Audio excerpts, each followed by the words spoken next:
자, 오늘은 하는 건 이제 클리닝이에요. 반도체 공정주의 클리닝인데, 클리닝이라는 건 일반적으로 뭘 하기 위해서 하는 거냐면은 impurity들. 그러니까 기본적으로 우리가 서피스다, 웨이퍼 서피스에다가 소자를 만든단 말이에요. 그러니까 웨이퍼라는 실리콘 재료를 세미컨덕터를 이용해가지고 여기다가 이제 소자를 만드는데, 거기에 임퓨리티가 있다면은 이 임퓨리티들이 소자가 작동하는 걸 방해한단 말이에요. 그렇기 때문에 이걸 갖다가 제거하는 것이 클리닝이라고 그러는 거예요. 그러니까 여러 가지 케미칼 방법을 통해 가지고 할 수도 있고, 뭐 기본적으로 케미칼을 이용한 방법이지. 그래서 클리닝인데, 요즘에는 플라즈마를 써가지고 하는 방법도 있는데, 무슨 케미칼을 사용해서 그 리퀴드를 사용해서 액체를 사용해 가지고 클리닝 한단 말이에요. 근데 이게 이제 뭐 클리닝뿐만이 아니고 이 여러 가지 방법을 통해서 우리가 최대한 웨이퍼가 오염되는 것을 막아야지 된단 말이에요. 이게 전에도 얘기했겠지만 반도체라는 그 소자를 만든다는 게 기본적으로 임퓨리티와의 싸움이에요. 임퓨리티 레벨을 갖다 얼마나 낮추냐. 그러면서 이렇게 웨이퍼가 있으면 웨이퍼를 우리가 다이로 잘라가지고 사용하잖아. 그 다이 하나에는 뭐 많게는 10억 개 정도의 트랜지스터를 만드는데, 그 트랜지스터가 몇 개만 작동이 안 되더라도 이 다이 자체를 버려야 된단 말이에요. 못 쓰게 되는 다이가 만들어진단 말이지. 그러니까 거기에 최대한 그 우리가 원하지 않는 것들을 갖다가 없애는 방법들이 여러 가지로 연구가 돼 있어서, 가장 우리가 쓰는 세 가지 가장 큰 방법은 우선 클린룸. 여러분들 아시겠지만 반도체 들어갈 때는 다 우리가 다 이거 쓰고 가먼트를 다 입고 다 가리지. 몸에서 배출될 수 있는 걸 다 막고, 그 다음에 이 공기 자체도 반도체 그 클린룸의 공기 자체도 한쪽으로만 이렇게 흐르게 돼 있다고, 위에서 아래로 흐르게 돼 있다고. 그래서 떠다니는 어떤 먼지라든지 이런 것들이 다 가라앉아서 없어지게 그렇게 한단 말이에요. 그래서 그걸 갖다 다시 돌려가지고 필터링 해가지고 다시 계속 내려앉게끔 한단 말이지. 그런 식으로 필터드 에어를 사용하고, 그렇기 때문에 이제 우리가 떠돌아다니는 파티클이라든지 이런 걸 갖다가 최대한 줄일 수 있단 말이지. 그리고 사용하는 장비라든지 뭐 장갑, 뭐 트위저, 핀셋들, 그리고 거기에 쓰이는 뭐 웨이퍼 컨테이너라든지 거기에 쓰이는 종이, 모든 것들이 다 파티클이 배출이 안 되게끔 만들어집니다. 종이 자체도 클린룸에서 쓰는 종이가 따로 있어. 그렇기 때문에 왜냐면 종이 보면 먼지가 나잖아. 먼지 같은 게, 만약에 먼지 같은 게 떠다니다가 웨이퍼 표면에 앉았다고 한다면 이게 정전기로 앉기 때문에 쉽사리 털려 나가지 않는단 말이야. 그랬을 때 우리가 거기다 소자를 만들면은 그 부분의 디바이스는 죽는다고 생각한단 말이야. 왜냐면 리소그라피도 제대로 안 될 테고, 거기서 걔가 만약에 뭐 플라즈마나 이런 걸 갖다 쏘이면서 걔가 산화가 된다든지 그렇게 됐을 때는 여기다가 그 어떤 남은 잔재들이 렘넌트 남기는데, 걔네들이 그 소재를 방해하는, 소재 동작을 방해하는 거기 때문에 걔네들이 없어야 돼 기본적으로. 그렇기 때문에 계속 라미나 플로우를 계속 흘러내려 보면서 걔네들을 가라앉힌다, 먼지를 가라앉히고 최대한 필터링을 하게끔 돼 있단 말이야. 이렇게 클린룸을 쓰는 방법. 또 하나, 웨이퍼 클린. 우리가 소자를 만들기 전에 이 웨이퍼를 그 케미칼 클린을 통해서 거기 있는 것들을 갖다 날려버린단 말이야. 없애버리는 방법. 그러고도 그 안에 굉장히 작은 오염물질이나 이런 것들이 그 원자 상태가 분자 상태로 존재할 수가 있다고. 그랬을 때 걔네들을 게터링 한다고 그래가지고 그 임퓨리티 있는 놈들을 갖다가 디퓨전을 통해 가지고 우리가 크리티컬하지 않은 부분으로, 웨이퍼의 크리티컬하지 않은 부분을 빼내는 거야. 다시 말해서 이렇게 우리가 웨이퍼가 이렇게 있다 치면은, 웨이퍼가 있다 치면 여기에 어떤 뭐 오염, 뭐 메탈 파티클이 있어. 메탈 임퓨리티라고 합시다. 거의 굉장히 작은 원자단위지. 원자단위 이렇게 있는 거지. 그러면은 여기다가 우리가 소자를 이렇게 만들어야 되면, 여기다 이렇게 소자를 만들기 때문에 얘네들이 있으면은 방해가 된단 말이에요. 얘네들이 이 소자를 똑바로 작동하지 않게 만든단 말이에요. 그러니까 얘네들이 갖다 최대한 이 소자를 만들면, 우리가 이 소자를 만드는 데를 갖다 액티브 리전이라고 본다고. 이 액티브 리전으로부터 멀리 빼내는 거, 이렇게 빼내는 거. 아니면 요만큼 우리가 이 액티브 레이를 만든다면 여기만 안 있으면 되잖아. 이 바깥으로 빼낸다든지, 이렇게 크리티컬하지 않은 대로 빼내는 방법을 게터링이라고 한단 말이에요. 게터링. 자, 이러한 세 가지 방법을 통해서 우리가 원하지 않는 임퓨리티들을 갖다가 우리가 만들려고 하는 소자면에서 최대한 제거를 한단 말이야. 이걸 완벽하게 100% 제거할 수는 없어. 완벽하게 100% 제거할 수 없지만 최대한 많이 제거해야지 우리가 중요하게 여기는 수율을 높일 수가 있단 말이야. 수율은 결국 돈이야. 수율이 뭐 웨이퍼에서 우리가 디바이스를 만드는데 이게 한 다이가 중능에서 하는 거잖아. 이게 90%가 나오냐 30%가 나오느냐. 100개 건졌는데 30개만 쓸 수 있어. 이러면 70개 버려야 된단 말이지. 그걸 갖다 수율을 갖다 90%를 많이 올린다 해봐. 그럼 우리가 돈을 3배를 더 벌 수가 있단 말이지.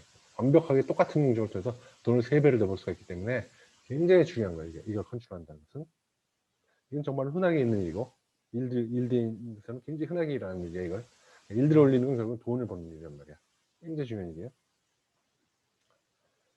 자, 이게 점점점 중요해지는 건 당연히 디바이스가 작아지면서 중요한 일이란 말이지. 디바이스가 굉장히 클 때는 디바이스 사이즈가 이만하다. 트랜지스터가 이만한 트랜지스터를 만든다. 그럼 먼지 요만한 거한테도 사실 그냥 작동한다고, 얘가 작동한다고 이렇게.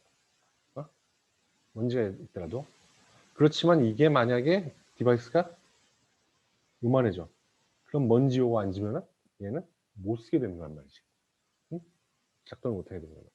그러니까 디바이스가 작아지는 것과 이 파티클의 숫자나 파티클의 크기를 조절하는 게 밀접하게 관계에 있단 말이지. 여기가 보면은 옛날에 내가 ITRS 로드맵이라고 그랬지. ITRS International 테크놀로지 로드맵 for 세미컨덕터라고. 그러니까 세미컨덕터 인더스트리는 항상 다 같이 어떻게 하면 이 작게 만드는데 같이 작게 만들 수 있어요. 각각의 파트를 나눠준다 그랬지.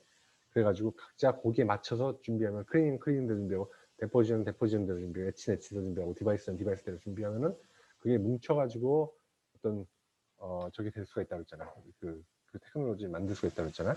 자, 그래서 그걸 로드맵을 만드는 게 이제 ITLS였는데 이게 로드맵인데 보면은 이게 옛날 로드맵이야. 사실은 97년도부터 나온 거 보면 뭐 1995년 정도에 만든 로드맵 같은데 이거 이렇게 예시로 보여준 거야. 최근 로드맵을 2016년까지는 로드맵을 만들었어. 근데 그 이후에는 로드맵을 안 만들어. 왜냐하면 이제부터는 스케일링이라는 것은 의미 없다라는 거야. 스케일링이 더 이상 일어나기 어려우니까 이때부터 안 만든다라고 공식적으로 선언해가지고 안 만들었다고. 아무튼 이렇게 로드맵을 보면 이때 사이즈가 미니멈 피처 사이즈, 우리가 만드는 디바이스 미니멈의 이게 결국 메탈 라인의 절반인데, 절반 크기인데 이게 이제 이 트랜지스터의 이 게이트 랭스와 비슷한 사이즈가 되는 건데 그게 250나노미터였다고 이 당시에는.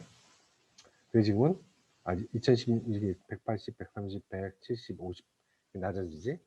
자, 이거에 낮아지면서 디펙트 사이즈도 보면 크리티컬 디펙트 사이즈도 125나노, 90나노, 65나노, 50나노, 35나노, 25나노 이렇게 크리티컬 미니멈 사이즈보다 절반 정도의 크기로 같이 줄어든단 말이야. 이것보다 큰 파티클이나 이런 것들은 기본적으로 없어야 한단 말이지. 그래서 보면은 자, LNS라는 것은 이제 라이트를 비춰가지고 스캐터링 시켜가지고 먼지가 얼마나 있는지 이런 걸 보는 거야. 이제 센티미터 제곱당 면적에 몇 개가 있는지 0.6개 1cm에 0.6개 이 정도 크기의 크리티컬 디펙트 사이즈보다 큰 놈이 이거보다는 더 적어야 된다는 얘기예요. 이게 25나노미터 사이즈의 파티클로 줄어들면서 2012년도에는 이게 0.015개도 있어서는 안 된다는 얘기야. 보셨을 때. 자, DRAM GOI 디펙트 덴시티는 이거는 게이트 옥사이드를 얘기하는 건데 게이트 옥사이드 안에 얼마나 이게 죽느냐 사느냐를 갖다가 정기적으로 평가해가지고 파티클이 몇 개가 있는지를 보는 거야.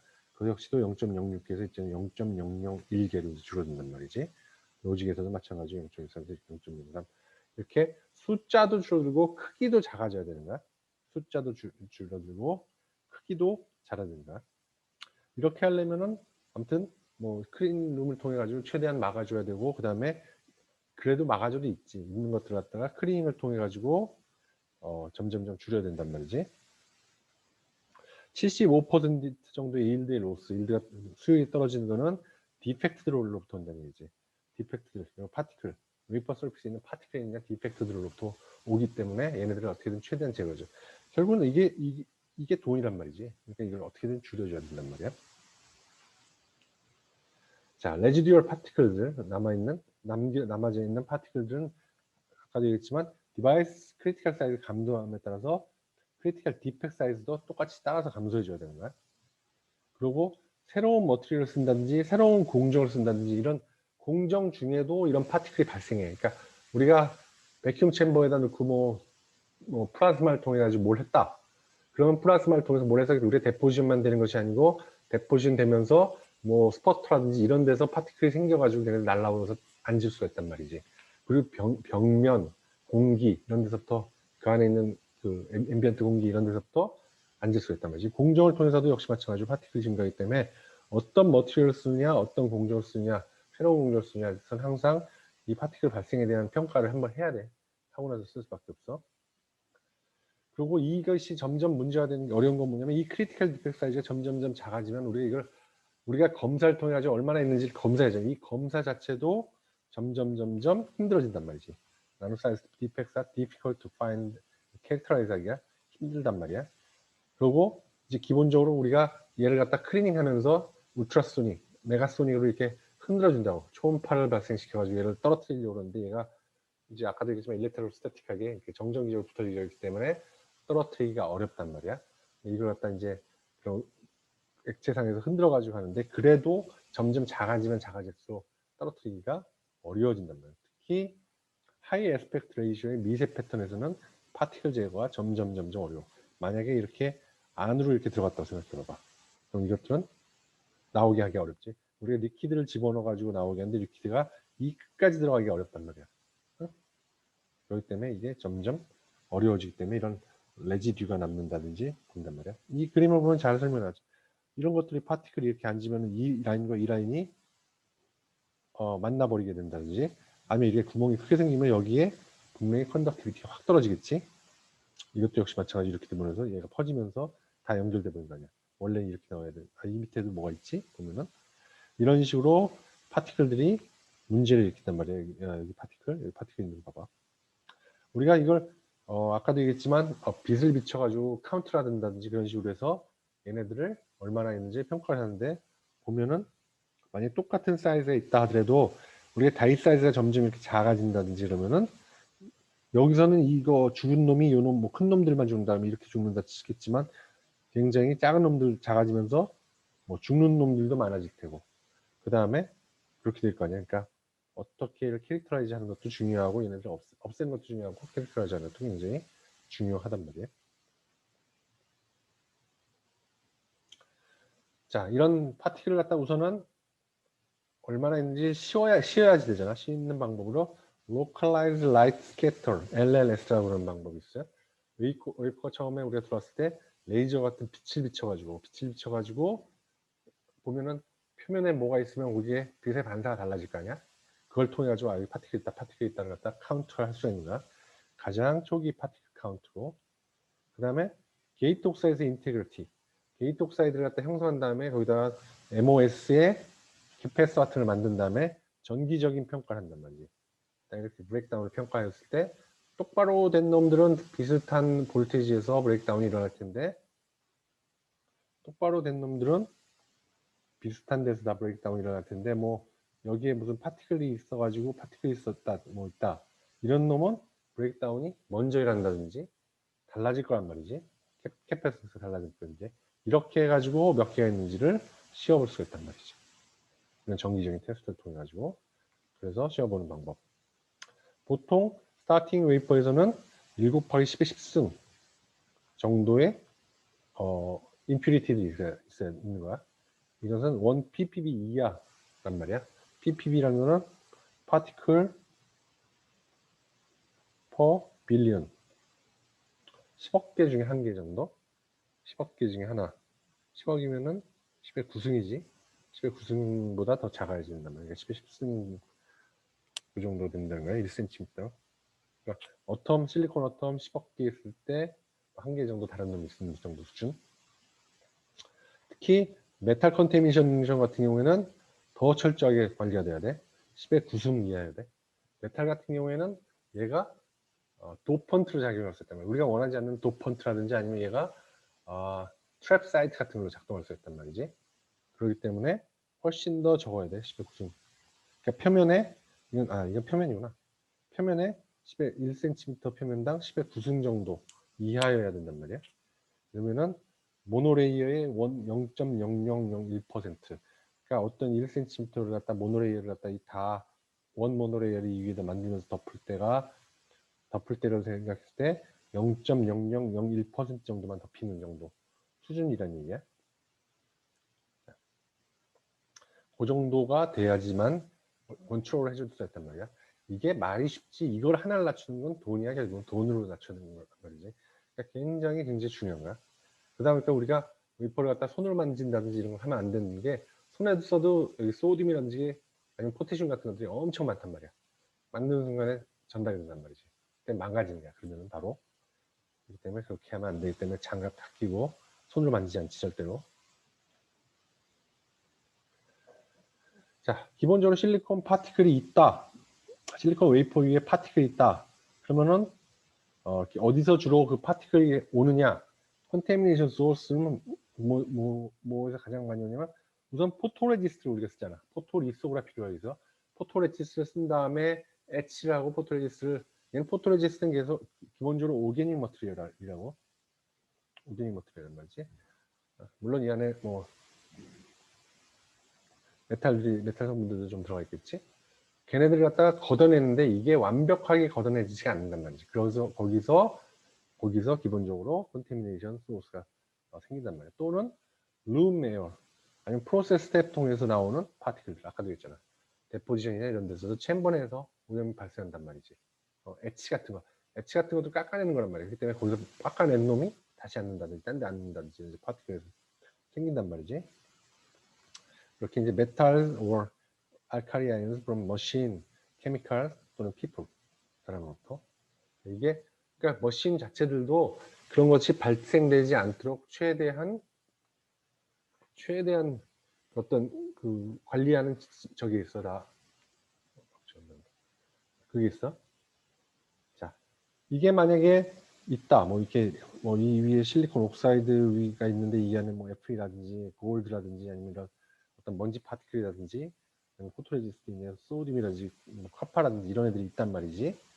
이렇게 있을 때는 우선 기본적으로 소디움이나 이런 애들 모바일 아이언들은 VTH 스레시홀드 볼티지에 영향을 크게 준단 말이야. 스레시홀드 볼티지에 영향을 크게 주고 또 이것들이 또 변한다고 그랬잖아. 변하게 만든다고 그랬잖아. 얘네들을. 그러니까 우리가 정하는 값이 0.2V에서 스레시홀드 볼티지가 나와야 돼. 근데 얘네들이 0.3V 만들 수 있고 0.4V 만들 수 있어. 그것뿐만이 아니고 걔네들이 움직여서 어느 날은 0.3V, 어떤 날은 0.5V 이렇게 왔다 갔다 하게 할 수 있단 말이야. 이걸 최대한 줄여야 돼. 뭐 VTH에서 이런 식으로 모바일 차지가 들어가가지고 스레시홀드 볼티지를 바꾼다. 할 수 있고.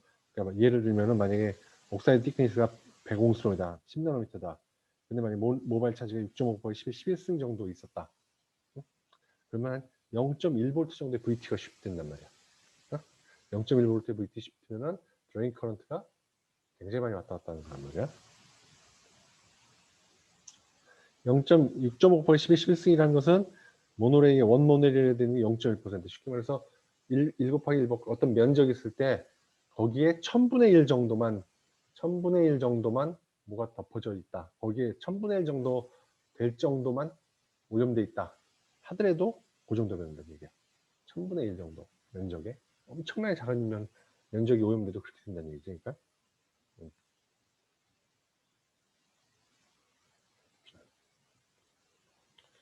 그리고 그런 것들이 있다면 이런 것들이 있다면 옥사이드 그로스 메커니즘에서도 굉장히 큰 영향을 준단 말이야. 그렇기 때문에 여기다 보면은 이제 옥시데이션 타임에 따라서 두께가 이렇게 나오는데 얘를 갖다가 어떤 식으로 클리닝 하냐. 아무 클리닝을 안 했을 때 그다음에 NH4OH, H2O2, H2O 클리닝을 했을 때 H2SO4, H2O2 클리닝을 했을 때 그로스 저게 달라지잖아. 그러니까 뭐가 레지듀얼로 남느냐에 따라서 그로스 레이트 자체가 달라진단 말이지. 이것도 있고 또 이거는 이제 D램의 구조지. 트랜지스터 1와 캐패시터가 붙어 있지. 그래가지고 이 트랜지스터를 열었다 닫았다, 열었다, 빈 라인이었다가 열었다 닫았다 하면서 워드 라인을 통해 가지고 여기에 전기를 줬다가 뺐다가 이렇게 하는 거지. 그렇게 하는 게 D램이란 말이야. 여기서도 만약에 이런 어떤 골드라든지 카파라든지 F라든지 이러한 애들이 있다. 그러면은 굉장히 심각한 임팩트를 준단 말이야. 얘네들은 골드, 카파, F 이런 애들은 딥레벨 임퓨리티야. 컨덕션 밴드와 베일런스 밴드에 따면 이 안쪽 굉장히 깊은데 여기를 딥이라고 그러고 여기를 쉘로우라고 불러. 여기를 쉘로우라고 부르는 거고 쉘로우 레벨이라고 그러고 이 가운데쯤 있는 이걸 딥 레벨이라고 부르는 거야. 이렇게 있다면은 쉘로우 레벨이라는 것은 일렉트론이 이렇게 잡혔다 풀렸다가 이제 빠르게 되지. 하지만 딥 레벨은 일렉트론이 한번 잡히면은 얘가 나오기 어려워. 나오기 어렵단 말이야. 그러니까 얘네들이 있으면 굉장히 제거하기도 어렵고 굉장히 성격이 달라져. 소재의 성격이 달라진단 말이야. 자, 이런 캐패시터도 아까도 얘기했지만 얘네들을 갖다 일렉트론 홀을 갖다 페어를 만들어 가지고 일렉트론 홀과 일렉트론 이렇게 하는 거란 말이지. 근데 얘네들이 일정량이 있어 가지고 얼마가 있구나 얼마 없구나 알아야 되는데 얘네들이 딥 레벨로 이렇게 들어가 버리면은 양이 달라져 버린단 말이죠. 그럼 얘가 있는 건가 없는 건가 헷갈리는 상황이 발생한단 말이야. 이렇게 헷갈리게 되면은 뭘 어떻게 해야 되면은 여기에 있다라는 걸 갖다 계속 리프레시를 통해 가지고 여기를 자꾸 열어줘 가지고 여기 만약에 있는 게 1이라고 그러자. 있는 게 1이라고 그러면은 여기에 있는데 얘가 자꾸 사라져. 얘가 리키지 커런트도 그렇고 이렇게 트래핑도 그렇고 트래핑 되면서 이 전하가 사라진단 말이야. 그러면은 얘를 열어 가지고 얘가 있나 없나를 확인하는 게 읽는 건데 확인할 때 얘가 있나 없나를 잘 모르게 된단 말이지. 그렇기 때문에 어떻게 하냐면은 있는 놈한테는 계속 리프레시를 하면서 계속 채워 넣어준단 말이야. 채워 넣어주면서 있는 걸 계속 확인시켜 주는 게 D램에서 하는 건데 리프레시 하는 건데 근데 이걸 굉장히 자주자주 해야 된단 말이야. 이런 딥 레벨이 있단 말이야. 있다면은. 그럼 굉장히 얘가 퍼포먼스가 떨어질 수밖에 없는 거지. 퍼포먼스가 떨어질 수밖에 없다고. 그렇기 때문에 이런 놈들이 없어야 되는 거야. 그렇지? 그리고 마이너리티 캐리어 라이프 타임이 최소한 25 마이크로세컨보다 커야 되는데 이런 딥 레벨들이 있다면 아까도 얘기했지만 있다면 일렉트론 홀 페어들이 쉽게 없어진단 말이에요. 여기서 없어진단 말이지. 이렇게 라이프 타임이 짧아져. 라이프 타임은 길면 계속 좋은 거야. 그렇게 된단 말이지. 그래서 리프레시 타임을 빨리빨리 가져가면서 리프레시를 계속 해줘야 되는 거야. 그렇기 때문에 안 좋아진 거지. 자, 클린룸. 클린룸 이름을 여러분들 얘기할 때 클래스 1000이다. 클래스 100이다. 클래스 10이다. 클래스 1이다. 뭐 이런 얘기를 들었을 거야. 클래스라는 것은 뭐냐면 클래스 100이다. 이건 뭐냐면은 each cubic foot, 1foot, 1foot, 1foot을 얘기하는 거야. 1foot 한 30cm가 좀 안 되나? 1foot이?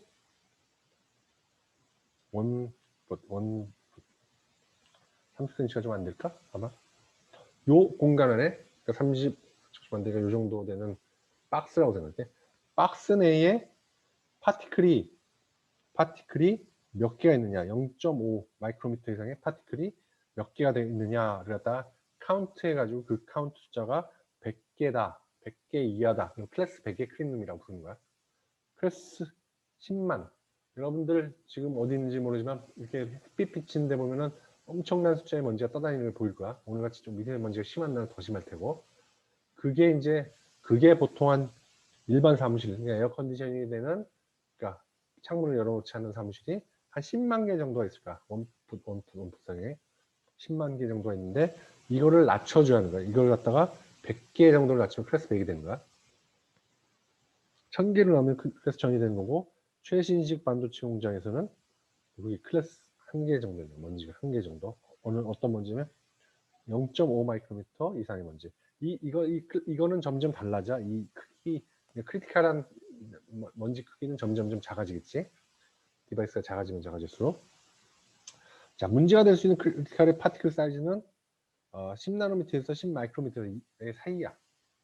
왜냐하면은 10마이크로미터보다 큰 먼지들은 무거워. 얘가 무겁기 때문에 우리가 그냥 둬도 얘네들은 바닥에 가라앉는단 말이야. 바닥에 깔린단 말이지. 그러니까 우리의 웨이퍼상에 앉을 우려는 없단 말이지. 이미 바닥에 있는 거기 때문에. 그리고 10나노미터보다 작다. 이런 건 걔네들이 스스로 이렇게 이 표면적이 큰 거가 되다 보니까 이 벌크 머티리얼의 저 볼륨보다 표면적이 훨씬 크게 되는 거란 말이지. 비를 따진다면. 그 때문에 얘네들이 표면 에너지 때문에 서로 이렇게 코어귤레이트 뭉치게 된단 말이지. 그렇기 때문에 그냥 떠다니는 애들이 문제가 되는 애들은 요 크기와 요 크기 보통 사이에 있는 애들이 있다. 떠다니는 애들이란 말이야. 걔네들이 떠다니다가 이제 웨이퍼상에 앉고 이렇게 되는 거지. 그렇기 때문에 얘네들이 갖다 강제적으로 에어플로우를 갖다 내쳐가지고 얘네들을 내려앉혀가지고 바깥으로 빼면서 필터로 걸러주는 거란 말이야. 그게 클린룸이야 기본적으로. 그러니까 에어플로우 50cm/s의 속도로 계속 에어플로우를 내리는 거야. 그래서 파티클을 갖다가 낮추는 거지. 이게 아까도 얘기했지만 굉장히 큰 돈이란 말이지. 이렇게 하는 방법이.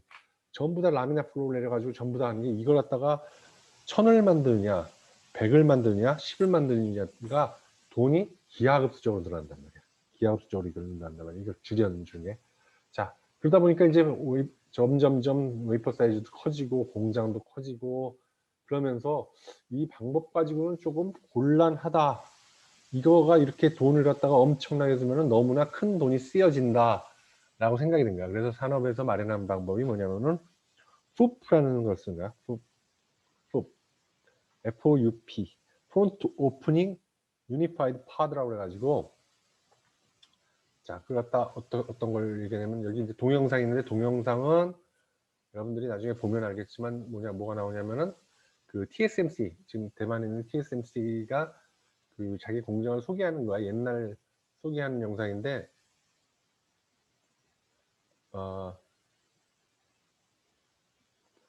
그걸 보면은 거기 이제 FOUP 시스템이 잘 나와 있어가지고 내가 이거 한번 보여주는 건데 자 이렇게 보면은 이제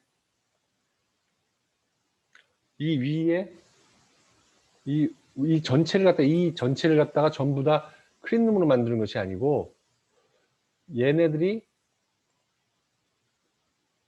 웨이퍼가 왔다 갔다 하는 데만 그러니까 안 나오네? 아 이거 지금 지나왔다. 그러니까 요렇게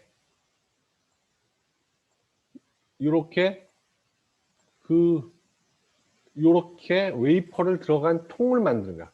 웨이퍼를 들어간 통을 만들어서 요 안에를 갖다가 완벽하게 클린한 에어로만 만드는 거야. 먼지가 없는. 그 다음에 걔네들을 갖다가 완전히 밀폐해가지고 다니면서 필요한 장비에 붙였을 때만 얘가 오픈돼. 그리고 이 장비 내에는 역시 마찬가지로 백큐um 상태라든지 아니면 클린한 에어가 있는 거지. 그래서 그 안에만 클린룸에 클린도를 갖다 굉장히 높여놓으면 된단 말이지. 그래가지고 닫고 또 다른 데로 가고 그래서 다른 데 붙여가지고 또 엣치라든지 데프라든지 하고 또 다른 데 와가지고 걔네들을 뭐 리스토어하고 이런 식으로 그 작은 규모의 클린룸을 만들어 버리는 거란 말이지. 그걸 갖다 후흡이라고 얘기한단 말이야. 뭐 보여줄게.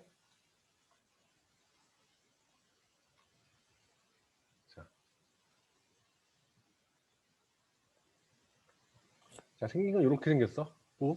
그래서 이 오프닝이 어떤 장비와 붙어야지만 열리는 거야. 그러면서 이 안에만 클린하게 유지하면 되잖아. 이렇게 함으로써 굉장히 큰 돈을 절약하면서도 전체를 다 클린룸을 만들 필요가 없어지게 전체는 뭐 한 클래스 1000 정도로 유지하면서 이 안에만 클래스 1으로 유지하면 되니까 그렇게 하면 되잖아. 그치?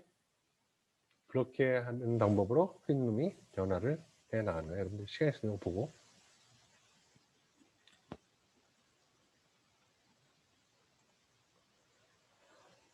자, 웨이퍼를 이제 클리닝하는 방법은 뭐 우선 기본적으로 웨이퍼 위에다가 리솔 하기 위해서 포토 레지스트를 덮은 다음에 걔네들을 갖다가 클리닝하는 방법에 대해서 얘기해 줄게. 아까 포토 레지스트는 기본 오게닉 컴파운드라고 했잖아.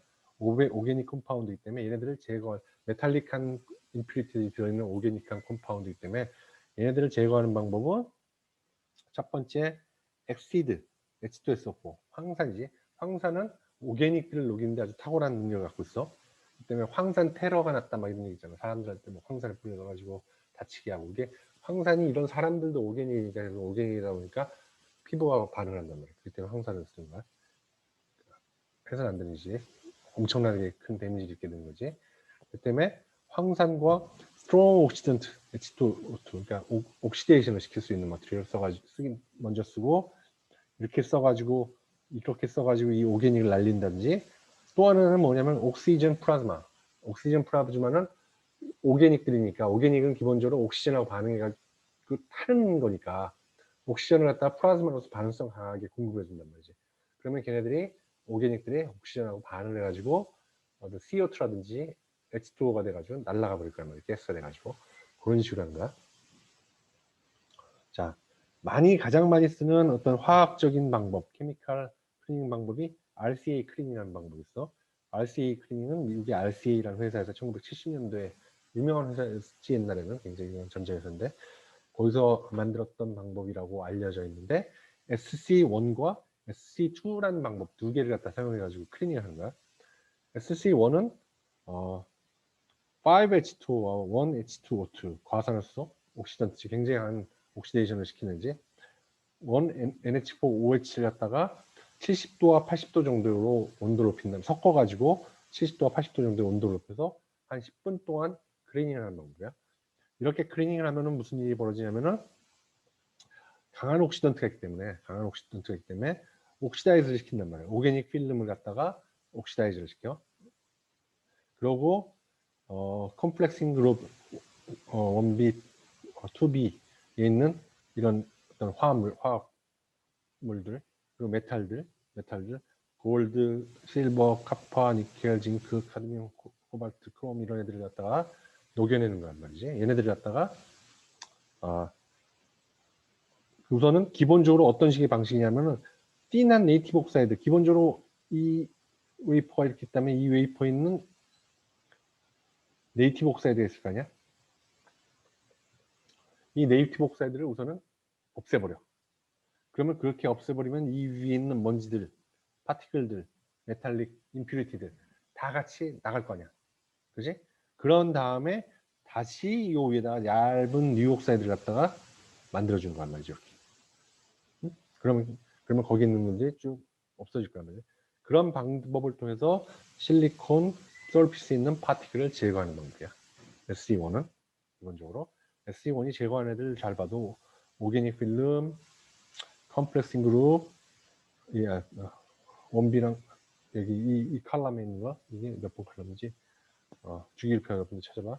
그리고 이런 메탈들 제거하는 방법이고, 그 다음에 SC2는 뭐냐? SC1은 기본적으로 하이 pH란 말이에요. NH4OH가 들어가기 때문에 염기란 말이에요. 강한 염기인데 이건 로우 pH야. HCl이 들어가.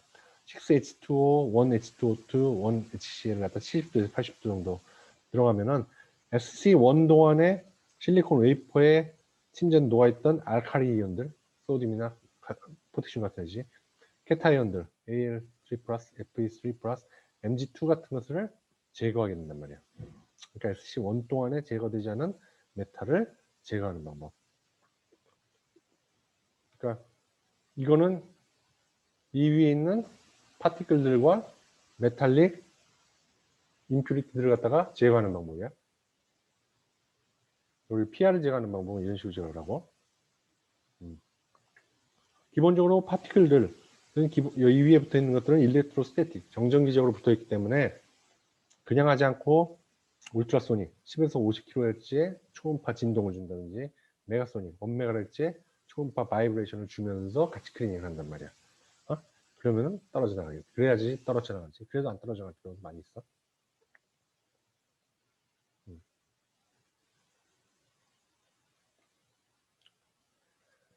자, 마지막으로 게터링이라는 건데, 자, 게터링이라는 것은 아까도 얘기했지만 우리가 unwanted 파티클을 갖다가, 이거는 보통 이온 형태로 그 안에 들어가 있단 말이지. 그걸 갖다가 우리가 사용하는 액티브 리전, 소자를 만들어 있는, 녹아있긴 녹아있을 때 얘네들 최대한 소자를 만들 때가 아닌 다른 데로 빼내버리자는 거야.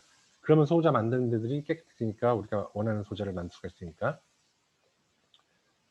그러니까 여기 보면은 뭐 여기 있는 것들이 우리가 여기 있는 애들이 주기율표인데 여기서 이제 dim 레벨 임퓨리티들 여기 있는 애들이 dim 레벨로 들어갈 가능성이 큰 애들이란 말이야.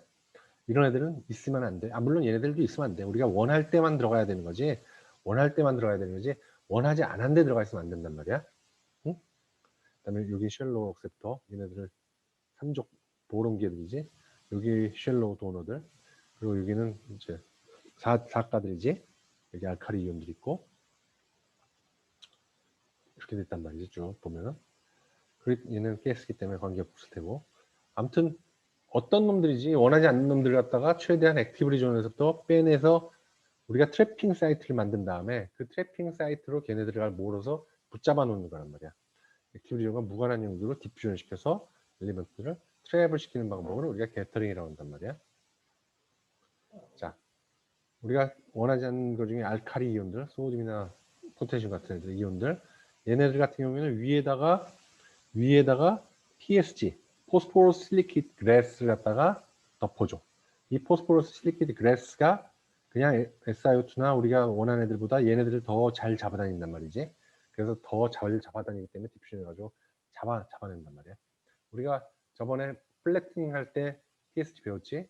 PSG의 문제는 차지 다이폴을 사용하고 있어서 서피스 일렉트릭 필드에 영향을 주거나 또는 베이퍼를 갖다가 흡수를 잘한다고 했잖아. 그래서 알루미늄을 갖다 부식시킨다고 했죠. 하이그로스코픽이라고 그랬지.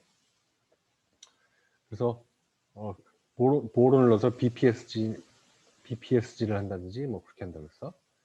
이렇게 한다든지 아니면 포로스 양을 퓨 퍼센트로 유지한다든지 아니면 대신에 실리콘 나이트라이드를 이용해 가지고 얘네들을 최대한 얘네들을 붙잡아주는 방법으로 알카리 이온은 게터링을 해내는 것이고 또 메탈이 들어가 있다. 그러면은 익스트린직합니다. 뭐로는 웨이퍼 백사이드의 트랩 레이어를 형성해줘. 어떻게 하냐면은 웨이퍼 백사이드를 갖다가 그라인딩을 한다든지 아이언 임플란테이션 한다든지 레이저 멜팅을 한다든지 데포지션을 하면은 저게 깨질 거 아니야. 그 규칙도와 피리오디시티가 깨져버릴 거 아니야. 피리오디시티가 깨지면은 더 많은 공간들, 얘네들을 잡을 수 있는 공간이 생긴단 말이야. 그래서 얘네들이 이렇게 끄집어서 빼내는 거지. 이렇게 한다든지 아니면은 초크라스키 실리콘 메소드로 이 웨이퍼 자체를 만들 때 웨이퍼 내에 옥시전을 주입한다든지 아니면 트랩 사이트를 갖다 형성시켜 가지고 여기다가 그래서 여기 있는 놈들이 이렇게 와서 최대한 더 잡힐 수 있게끔 그렇게 한다라는 말이야. 이렇게 한다는 말.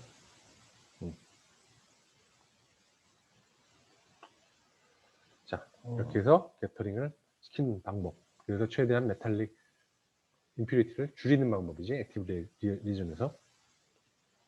자, 여기까지가 클리닝이 끝나는 겁니다. 그리고 바로 이어서 메탈리제이션으로 가겠습니다.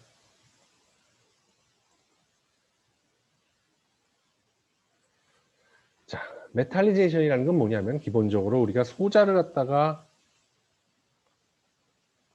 트랜지스터를 갖다가 뭐 아이솔레이션하고 뭐 임플란트 치고 데포지션하고 포토리스오그라피하고 뭐 여러 가지 공정을 통해 가지고 이렇게 트랜지스터를 이렇게 만들잖아. 앞에다가 이렇게 트랜지스터를 만드는 공정을 뭐라고 그러냐면은 프론트 엔드 라인, 엔드 오브 라인, FEOL 우리말로 하면은 전공정이라고 부른다고. 전공정, 후공정으로 나누는데 프론트 엔드 오브 라인 프로세스, 프론트 엔드 프로세스, FEP라고도 부르고. 근데 이게 전공정, 후공정이 이게 두 가지 의미로 쓰여.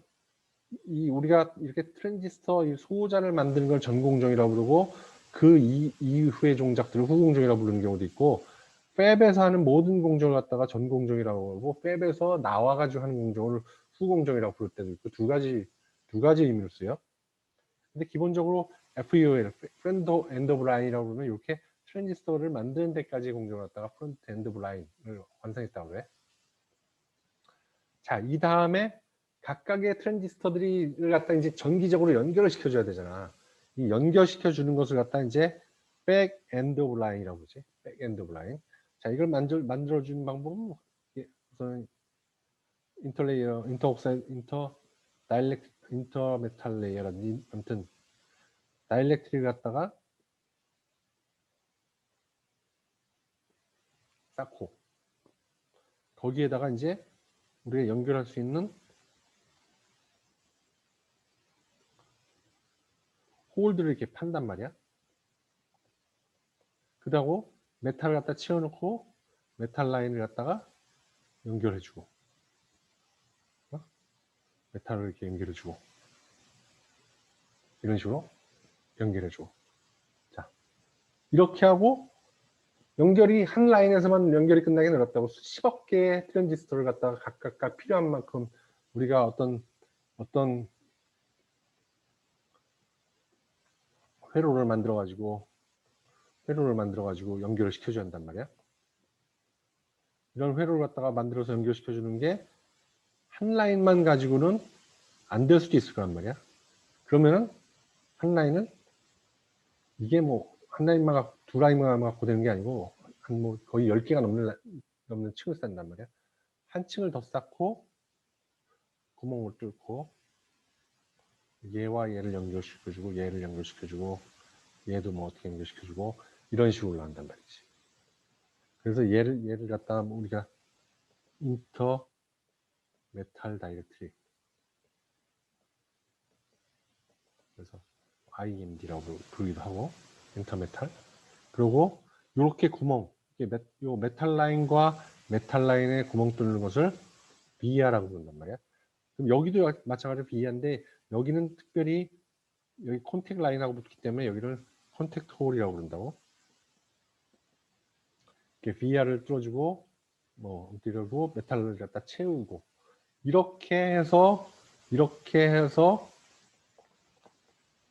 이렇게 메탈들을 쭉 이렇게 올리는 공정을 메탈라이제이션이다 라고 부르는 거야. 이렇게 메탈라이제이션이다. 이 공정 자체를 그러니까 다이렉트릭을 쌓는 공정, 다이렉트릭을 구멍을 뚫고 얘네들을 메탈을 갖다가 연결시키는 공정, 이걸 다 메탈라이제이션이다 라고 부르는 거야. 오케이? 갑시다. 자, 이렇게 보면은 우리가 트랜지스터, 이건 이제 IBM에서 만든 칩의 그림인데, 트랜지스터를 요 밑바닥에다 이렇게 실리콘을 이용해 가지고 실리콘을 갖다가 반도체를 해 가지고 소자를 트랜지스터니 캐패시턴이 우리가 원하는 걸 만들고 걔네들을 갖다가 다 이제 메탈 라인으로서 연결하는 거란 말이야. 이 위에는 다 그 메탈 라인 가지고 연결한 거야.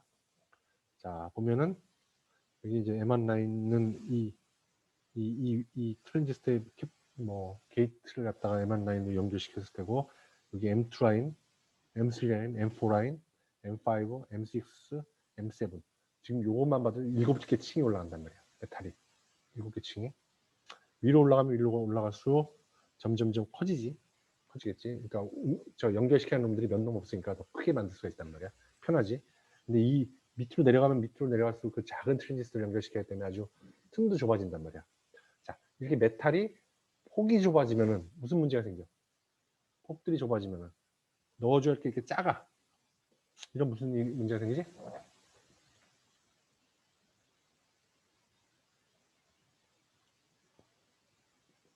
듣고 있는 거지?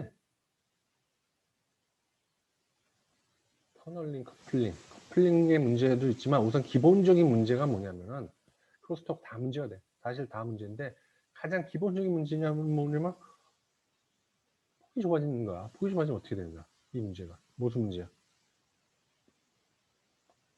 응? 작아져. 요만한 게 원래는 이만한 놈이었는데 이렇게 작아져야 돼. 그럼 뭐가 문제가 생겨서? 증착도 문제지. 증착도 문제인데 필요 없다. 다 문제인데 궁극적인 문제는 뭐냐면 레지스티비티가 커진단 말이지. 레지스턴스가 커지는 거, 레지스티비티가 커지는 게 아니지. 레지스턴스가 커지지. 레지스턴스가 커지는 게 문제지. 레지스턴스가 커진다는 얘기는 뭐냐면 시그널을 갖다 여기서 주면은 시그널 전달이 안 된다는 얘기라고. 가장 중요한 건 이걸 만드는 가장 중요한 이유는 뭐냐면은 시그널을 갖다 우리가 전달해서 그래서 나오는 시그널을 받아야 된단 말이에요. 정기적인 시그널을. 그게 이 전기적인 소자를 만드는 목적이잖아. 시그널 줘가지고 시그널을 받는 게. 근데 시그널 전달이 레지스턴스가 커진다는 얘기는 안 된다는 얘기야. 가기가 안 된다는 얘기야. 그게 가장 큰 문제지. 나머지는 부차적이지. 부차적인 문제지. 이제 얘가 가질 않아, 시그널이. 그런 문제잖아. 근데 소자를 작게 만들면 당연히 이 소자를 입는 콘택트 홀들도 점점 가까워질 테니까 점점 작게 만들 수밖에 없다고. 점점 작게 만들 수밖에 없다고. 그러면 이만하게 만들 때에서는 우리가 아무 걱정을 안 하고 전기를 갖다 신호를 보내지, 시그널을. 이렇게 만들어지면 저항이 커진단 말이지. 어? 그러면은 딜레이도 생기고 그 신호 자체가 데니에이션 되잖아. 떨어진잖아. 그러니까 신호가 잘 안 간단 말이야. 이게 엄청나게 길게 오는데 전달이 안 된단 말이야. 어? 그게 가장 큰 문제지. 첫 번째 문제지. 1번 문제. 자, 이게 그 문제야. 이 문제를 어떻게 해결해야겠어? 레지스턴스가 하이도핑 그 얘기는 아니지. 하이도핑 문제는 그거는 트랜지스터 이 실리콘 안에서의 문제고, 이거 지금 무슨 이 R의 문제는 무슨 어디의 문제냐면 메탈 지금 라인의 문제야. 메탈 라인의 문제란 말이야. 메탈 라인에서 형상이 여러분들 생각해봐. R은 어떻게 되지? R은 로에다가 L 오버 A잖아. A는 뭐지? A가 뭐야?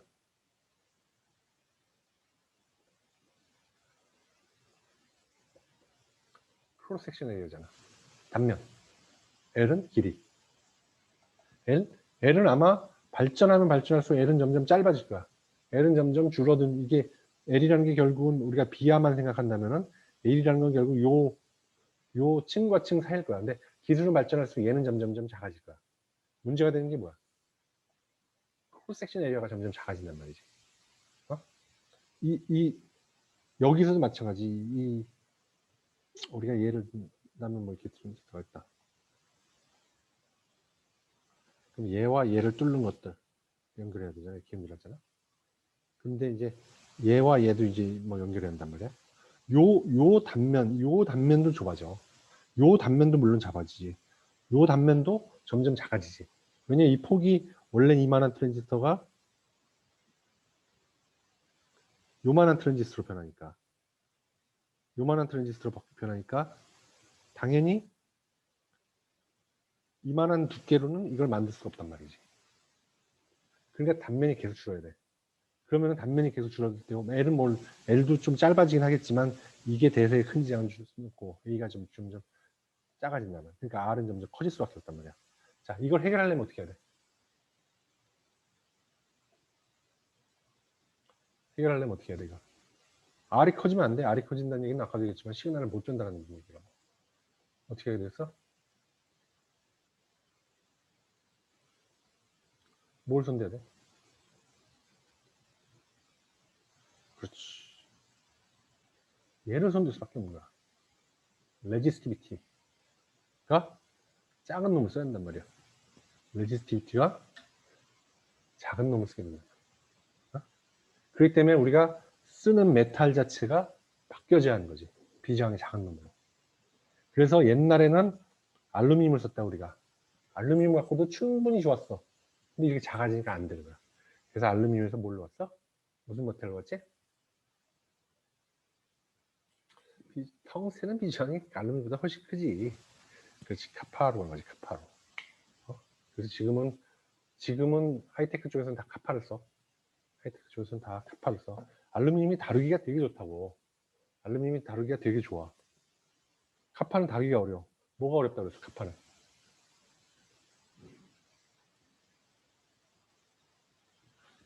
응? 얘기했을 텐데 내가 전 시간에 농점이 낮다. 딥레벨. 뭐 어려운 점은 어려운 점인데, 그렇지. 애칭이지, 애칭. 애칭을 못한다 그랬잖아.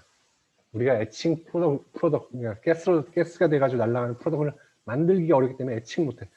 얘를 애칭을 못하는 걸 만드는데 애칭을 통해 가지고 우리가 모양을 못 만들어. 그러니까 이거는 쓰기가 엄청나게 어려운 물질이지. 그렇기 때문에 이제 뒤에 나오겠지만 이제 다마신 공법이라고 해야지 애칭을 안 하고 CMP 통해서 갈아버리는 방법을 쓴다고. 그래가지고 하는데 그래도 어쩔 수 없이 카파를 써야 되는 게 뭐냐면은 작아지는데 이걸 더 이상 할 수가 없기 때문에 카파로 가야 되는 거란 말이지. 그럼 이 비정을 맞추려면 카파밖에 안 된다. 그래서 카파로 가는 거야. 자, 그런 얘기들이 여기 쭉 나올 거야, 메탈 라인에.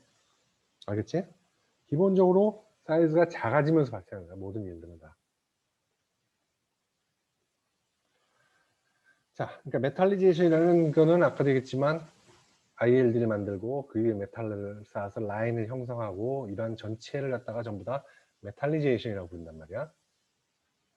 거기에 쓰이는 메탈은 어떤 특징을 가져야 되냐? 로 레지스티비티면 로 레지스티비티일수록 좋아. 그지? 당연한 거야. 그리고 레지스턴스가 작은 오미 콘택을 이뤄야 돼. 오미 콘택을 이뤄야 돼. 실리콘 위드 실리콘이지. 실리콘하고 로 레지스턴스를 이루는 오미 콘택. 이거는 콘택을 만들 때 얘기야. 콘택을 만들 때 얘기. 어쨌거나 또 오미 콘택, 메탈과 메탈이 만나더라도 오미 콘택이 들어야지 얘가 쇼트키 콘택이 되면 안 된단 말이지. 얘가 어떤 메탈 라인을 갖다 만들었어. 우리가 메탈 라인을 만들었는데 이 메탈 라인이 뭐 다른 메탈과 붙어서 얘가 갑자기 다이오드를 만들어. 이러면 안 된단 말이지. 왜? 얘의 역할은 뭐야? 시그널을 주고 시그널을 받고 역할이라고. 어? 왔다 갔다 역할을 해줘야 하는 거야, 얘는. 얘가는 디바이스가 아니라고. 얘는 디바이스가 아니기 때문에 얘는 이 역할만 충실히 해주면 돼. 전기를 전달해주고 전기를 받고. 이것만 전선의 역할을 해주면 되는데 전선이 한쪽 방향만 전기가 흘러. 다른 쪽 방향을 안 흘러. 그럼 안 되잖아. 그지? 그렇기 때문에 무조건 얘네들은 오미 컨트롤이 들어간단 말이지. 그래야지만 되고 로 레지스턴스. 전체적으로 로 레지스턴스가 돼야 되고 그 다음에 오랫동안 오퍼레이션 하더라도 얘가 변하면 안 된단 말이지. 메탈 라인이 성질이 변하면 안 된단 말이지. 릴라이빌리티 문제지. 롱텀 릴라이빌리티. 시간이 오래 가도 똑같은 성격을 가져야 된단 말이지. 그리고 physically it must adhere well to the substrate. substrate나 실리콘이나 실리콘 옥사이드에 잘 붙어 있어야 돼. 그래야지 우리가 얘를 갖다 공정하는데 공정 중에가 뜯겨져 나간다든지 립오프가 된다든지 그러면 안 된단 말이야. 필오프가 되면 안 돼. 그러면 잘 붙어 있어야지 공정을 할 수 있는 것이고 그리고 로 템퍼러처에서도 데포짓 해야 돼. 전에도 얘기했지만 메탈이라는 것은 메탈 라인은 메탈 라인 다음에 온단 말이야. 계속 때문에 얘를 높은 온도에서 공정을 하면 밑에 소자가 망가질 수 있어. 소자가 망가지지 않을 만큼 로 템퍼러처야. 이게 뭐 한 400도에서 500도 정도지. 템퍼러처라는 얘기가. 그리고 패턴업을 해야 돼. 작은 사이즈로 패턴이 가능해야 돼. 리소그라피를 하고 엣치가 가능한단 말이지. 카파가 이게 결정적인 약점이었던 거지. 카파는 이걸 다른 방법으로 극복해 나갔다고. 이건 나중에 다시 해줄게. 그리고 그 메탈 우리가 쓰는 이건 지금 메탈리제이션이지만 기본적으로 거기에 쓰는 메탈에 대한 얘기야. 메탈에 대한 얘기, 다이렉트에 대한 얘기는 안 나오고 메탈은 기본적으로 인터커넥트와 게이트 일렉트로드를 또 전기를 시그널을 전달하는 걸로 쓰니까 다시 말해서 소스트링과 이게 게이트잖아. 이 게이트도 메탈이어야 하잖아. 이런 메탈과 그 다음에 얘를 연결하는 이러한 메탈 이걸 갖다 인터커넥트라고 부른다고. 이 뒤에 이렇게 연결해 올라가는 것 갖다가 인터커넥트라고 부른단 말이지. 인터커넥트라고 부른다. 이러한 인터커넥트 게이트 메탈 이렇게 나눠지는데 인터커넥트는 기본적으로 이 뒤에 메탈들 무조건 레지스턴스가 낮아야 한단 말이야. 그래서 높은 커런트 왜냐면 얘네들은 역할은 전기의 전달이야. 전기의 전달에서 가장 중요한 건 레지스턴스라고. 레지스턴스가 무조건 낮아야 된단 말이지. 그럼 돼. 자, 게이트 일렉트로드는 하이 템퍼러처에서 버텨줘야 돼. 셀프 온라인 게이트 하기 위해서. 셀프 온라인 배웠지? 소스 트레인 액티베이션 할 때 이거 기본적으로 1000도씨 가까운 온도를 쓴다고. 그럴 때 얘가 버텨줘야 한단 말이지. 셀프 온라인이라면은 얘가 존재한단 말이야. 이게 안 된다면은 셀프 온라인이 아니고 이 게이트를 만드는 걸 소스 트레인을 만든 이후로 돌려야지. 요즘에는 다 이후로 돌렸어. HK 메탈 게이트 쓰면서는 HKMG 쓰면서는 이 게이트가 메탈 쓰다 보니까 1000도씨를 견딜 수 없어. 그러면 얘를 나중에 만들어. 물론 셀프 온라인으로 얘네들을 만들어야 되지만 셀프 온라인을 한다. 더미 게이트를 갖다가 만들어서 전에 나왔잖아. 더미 게이트를 만들어서 얘 가지고 소스 조인을 만들고 먼저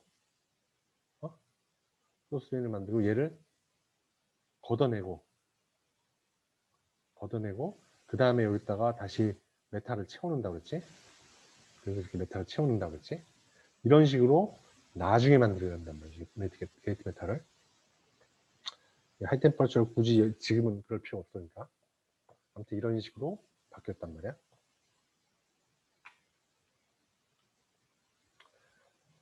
자, 인터코넥트나 컨택트. ESE는 메탈들에 대해서 좀 얘기하면은, 자, 많이 쓰이는, 가장 많이들 쓰이는 거야. 알루미늄. 옛날에 많이 썼어. 왜냐하면 프로세스가 되게 쉽고, 그 애칭하기도 쉽고, 되게 여러 가지 장점을 가지고 있어. 커먼한 인터코넥트였어. 커먼한 컨택트 머티리얼.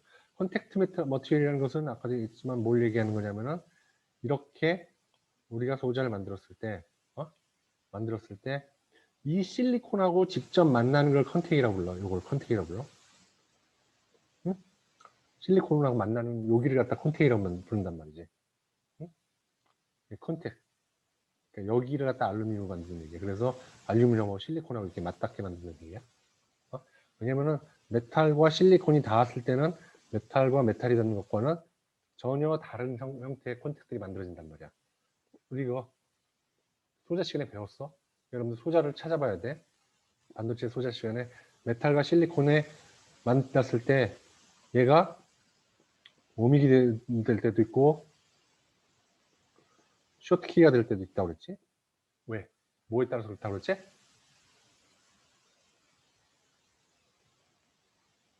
응?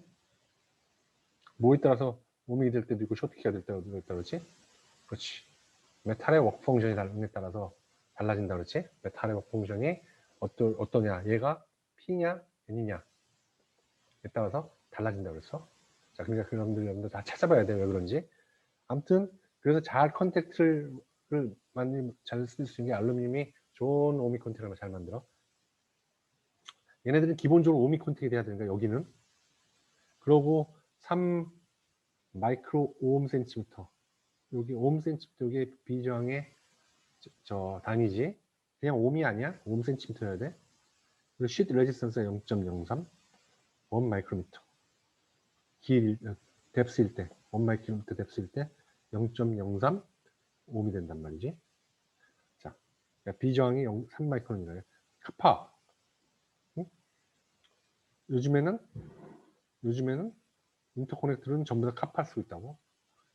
카파 인터코넥터라고. 얘는 1.7 마이크로 오hm 센티미터. 더 작지? 한 절반 정도 되지? 그래서 요즘에 여기서 이거 다 이동했다고. 자, 골드. 거의 안 써. 실리콘 테크놀로지에서는. 어디 쓰냐면 갈륨 알스나이드 같은 3호족의 인터코넥터를 써. 한 2.5 마이크로미터. 마이크로 오hm 센티미터. 왜 실리콘에 안 쓴다고 그랬지? 골드를? 방금 전에 줬어. 방금 전에. 그렇지. 딥 레벨이기 때문에. 딥 레벨 도펀트이기 때문에 이게 딥 레벨 임퓨리티이기 때문에 골드가 들어가는 순간에 다 잡아버려. 일렉트론 잡아서 안 내놓고 그런다고.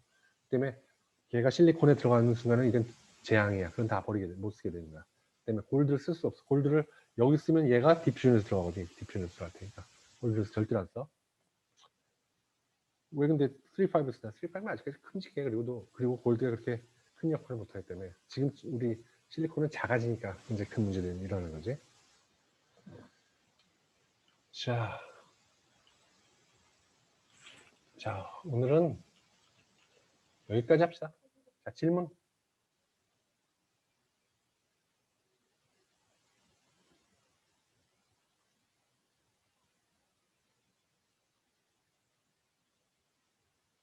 질문 없어요?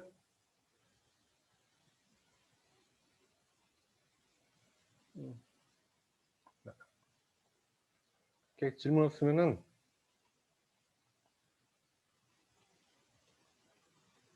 자, 여기서 마치는 걸로 하겠습니다.